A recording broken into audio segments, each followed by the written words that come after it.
आज का जो प्रसंग है वो है छठ पूजा। छठ पूजा क्या है और इसका क्या महत्व है और क्यों मनाई जाती है, आज हम इसके बारे में संक्षेप रूप से आप लोगों को बताएंगे कि छठ पूजा कहाँ मनाई जाती थी पहले और क्यों मनाई जाती थी। तो चलिए अब शुरुआत करते हैं हम इस प्रसंग की कि अभी हमने पिछले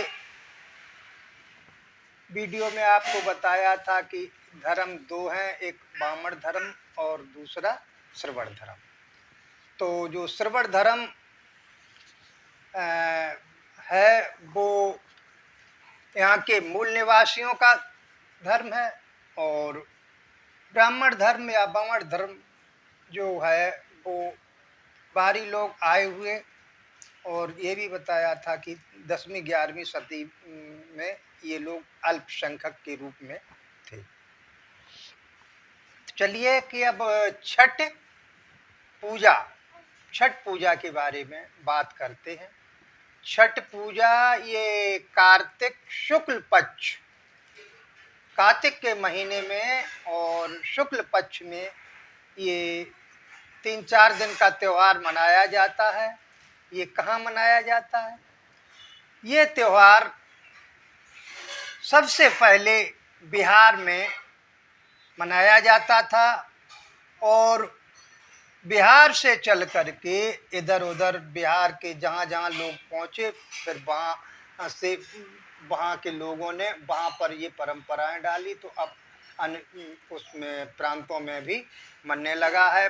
पहले पूर्वी उत्तर प्रदेश, नेपाल की तराई और बिहार, इन क्षेत्रों में छठ पूजा मनाई जाती थी।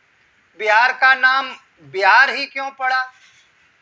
बिहार का नाम बिहार इसलिए पड़ा, मैंने एक वीडियो पिछले में बताया था कि वहाँ पर महात्मा बुद्ध ने ज्ञान प्राप्त किया था और ज्ञान प्राप्त करने के बाद में वहाँ पर जो संदेश दिया, तो वहाँ महात्मा बुद्ध के अनुयायियों के अनेकों विहार होने, रुकने का स्थान होने की वजह से वहाँ पर बिहार नाम पड़ा। जैसे बौद्ध विहार कहते हैं, इसी तरीके से बुद्ध विहार उस प्रांत का नाम बुद्ध विहार बिहार पड़ा। तो चलिए अब छठ पूजा में बताते हैं कि छठ पूजा कार्तिक शुक्ल पक्ष चौथ से लेके सप्तमी तक मनाई जाती है। उसको छठ व्रत भी कहते हैं, छठ पूजा भी कहते हैं और छठ मैया की पूजा भी कहते हैं। तो इसमें क्या होता है, ये समण धर्म के लोगों का छठ मैया का पर्व है, छठ पूजा है और छठ व्रत है।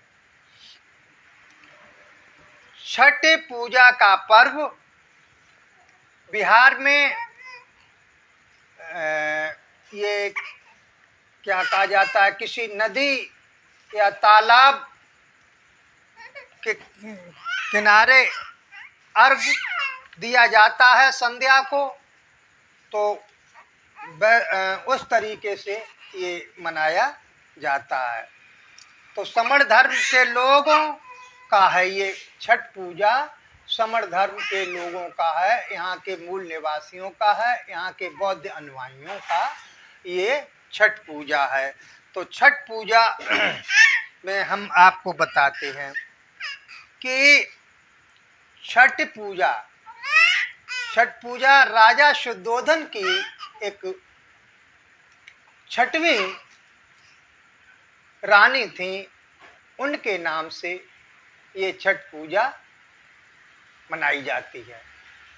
और मोटी सी बात है, जब किसी के घर में कोई बच्चा पैदा होता है तो उसके घर में वो छठी की जाती है। इसको भी छठ पूजा ही कहते हैं। इसको भी छठ पूजा कहते हैं। छठ पूजा का पर्व यहाँ के मूल निवासी स्वयं अपने आप मनाते हैं। इसमें कोई पंडा पुजारी या बामण की जरूरत नहीं पड़ती है इसमें। और छठ पूजा यहाँ के मूल निवासियों का पर्व है। यहाँ के निवासी समण धर्म को मानते थे। समण लोग बुद्ध अनुयायी होते हैं। छठ पूजा को के समय लोग अपने घर पर इस पर्व को मनाते हैं। चाहे वो लोग कहीं पर अपना काम करते हों, नौकरी करते हों या व्यवसाय, छठ पूजा के समय पर वो अपने घर पर जाकर के मनाया करते हैं। मैंने अभी बताया था कि बुद्ध की छठवीं जो माता के नाम पर छठ पूजा का पर्व मनाया जाता है। वो छठी वाला बताया। बुद्ध के पैदा होने के छठवें दिन इस पर्व को बड़ी धूमधाम से राजा शुद्धोधन के राज्य में सभी लोगों ने, सभी जनता ने बड़ा धूमधाम से मनाया था। तभी से ये छठ पूजा का पर्व चला आ रहा है। और छठ पूजा का पर्व मुख्य रूप से बिहार, नेपाल की तराई का क्षेत्र है और कुछ पूर्वी उत्तर प्रदेश का है। छठ पूजा एक ऐसा पर्व है जो धार्मिक, सामाजिक, पारिवारिक और पर्यावरण सभी पहलुओं को जोड़ता है। इससे किसी भी प्रकार की हानि नहीं होती है। परिवार में सुख और समृद्धि होती है। समाज में आपस में मेल जोल होता है और धर्म की निष्ठा बढ़ती है। और पर्यावरण मतलब पर्यावरण एक तरीके से शुद्ध रहता है। इसको फसलों का त्योहार भी कहा जाता है। तो ये आपको मैंने बताया छठ पूजा के बारे में कि छठ पूजा क्या है। इसके लिए आज का प्रसंग यहीं तक। अब